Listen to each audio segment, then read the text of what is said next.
নমস্কার, সময় বাংলাতে আপনাদের স্বাগত। আপনাদের সাথে আমি প্রীতি। দেখে নেব আজকের কিছু গুরুত্বপূর্ণ সংবাদ। বুধবার রাতে মেদিনীপুর শহরের সেন্ট্রাল বাসস্ট্যান্ড লাগোয়া এলাকার কয়েকটি ফুটপাতের দোকানে ভয়াবহ আগুন লাগলে প্রায় ৫-৬টি দোকান ভস্মীভূত হয়ে যায়। খবর পেয়ে রাতেই দমকল বাহিনী এবং পুলিশ ঘটনাস্থলে গিয়ে আগুন নেভানোর চেষ্টা করেন। কয়েক ঘন্টা চেষ্টায় আগুন নেভাতে সক্ষম হয় দমকল বাহিনী। পুড়ে যাওয়া দোকানগুলির মধ্যে রয়েছে কাপড় দোকান, বাসন দোকান, ফল দোকান ইত্যাদি। দমকল কর্মীদের প্রাথমিক অনুমান ইলেকট্রিক শর্ট সার্কিট থেকেই এই ঘটনা ঘটতে পারে।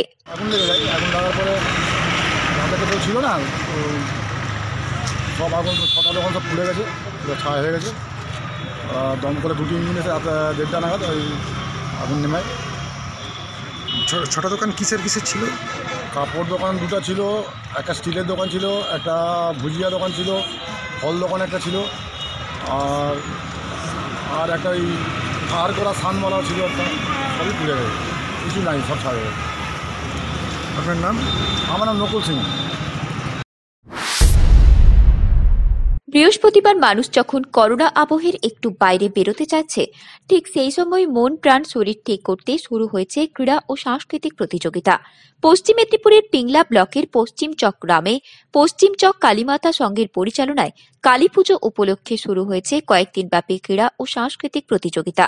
প্রতি বছরের ন্যায় 16টি টিমের লুডো খেলার মাধ্যমে শুরু হয় প্রতিযোগিতা এবং 3 দিন ধরে টাইগার মিউজিক্যাল চেয়ার, ফুচকা খাওয়া ও নতুন নতুন খেলার মাধ্যমে চলতে থাকে এই খেলা এবং শেষ হয় ডে নাইট ক্রিকেট টুর্নামেন্ট দিয়ে। গান এবং আতশবাজির মাধ্যমে শুরু হয় উদ্বোধনী খেলা। উত্তরপাড় ভার্সেস ভেমুয়া এই দুটি টিম নিয়ে শুরু হয় উদ্বোধনী খেলা।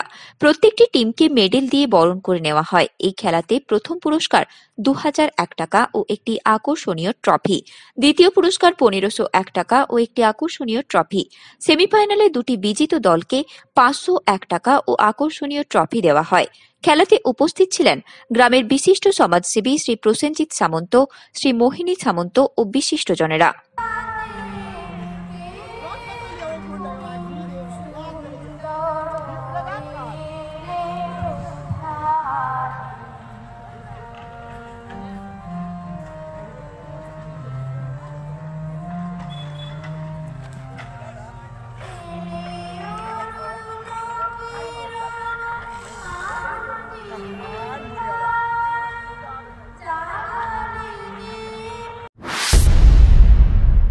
নতুন বছরের শুরুতেই শীতের আমেজকে সাথে নিয়ে বিগত বছরগুলির মতো পশ্চিমবঙ্গের অন্যান্য জেলার সাথে তাল মিলিয়ে পশ্চিম মেদিনীপুর জেলা সদর শহর মেদিনীপুরেও তথ্য ও সংস্কৃতি বিভাগের উদ্যোগে অনুষ্ঠিত হতে চলেছে বাংলা মোদের গর্ব শীর্ষক অনুষ্ঠান।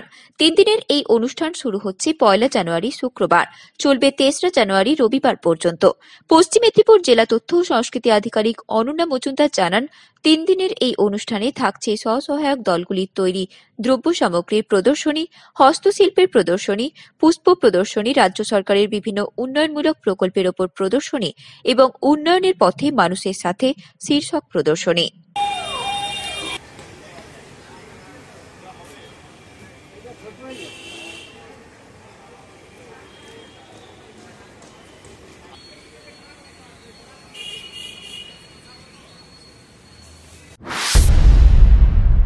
কোভিড আবহের মধ্যে অনাড়ম্বর আয়োজনের মধ্য দিয়ে পালিত হল মেদিনীপুর সদর ব্লকের চুয়াডাঙ্গা হাই স্কুলের 56তম প্রতিষ্ঠা দিবস। এদিন সকালে বিদ্যালয় প্রাঙ্গণে বিদ্যালয়ের পতাকা উত্তোলন, স্মারকবেদিতে মাল্যদান, বিদ্যালয়ের প্রাণ পুরুষদের প্রতিকৃতিতে মাল্যদান, স্মৃতিচারণার মধ্য দিয়ে দিনটি পালিত হয়। ঘরোয়া এই কর্মসূচিতে বক্তব্য রাখেন বিদ্যালয়ের প্রধান শিক্ষক শুভেন্দু সিনহা, বিদ্যালয় পরিচালন সমিতির সভাপতি গনি ইসমাইল মল্লিক প্রমুখ। প্রধান শিক্ষক সভাপতি ছাড়াও এদিনের কর্মসূচিতে উপস্থিত ছিলেন শিক্ষক সুদীপ কুমার খাড়া, সুশান্ত কুমার ঘোষ, সুদীপ সাহা, সরোজ মান্না সহ অন্যান্যরা। উপস্থিত ছিলেন বিদ্যালয়ের প্রাক্তনীরাও।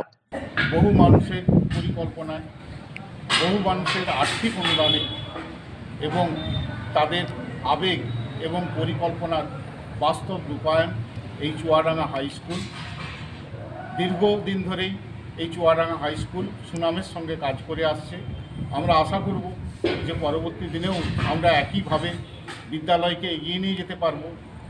আমরা খুবই ভাগ্যবান যে আমরা এখানে পেয়েছি পরিচালন সমিতির সভাপতি গনি ইসমাইল মল্লিক মহাশয়কে, যার সুযোগ্য নেতৃত্বে পরিচালন সমিতির সম্পূর্ণ সহযোগিতায় বিদ্যালয়কে আমরা এই পরিস্থিতিতেও ছাত্রছাত্রীদের কাজকর্ম বা অন্যান্য কাজকর্মকে আমরা এগিয়ে নিয়ে যেতে চাচ্ছি। আজকে এই বিদ্যালয়ের প্রতিটি ইট পাথর এবং প্রতিটি গঠনে যাদের নাম না উল্লেখ করলে হবে না, যেটা আগে থেকেই উল্লেখ করা দরকার।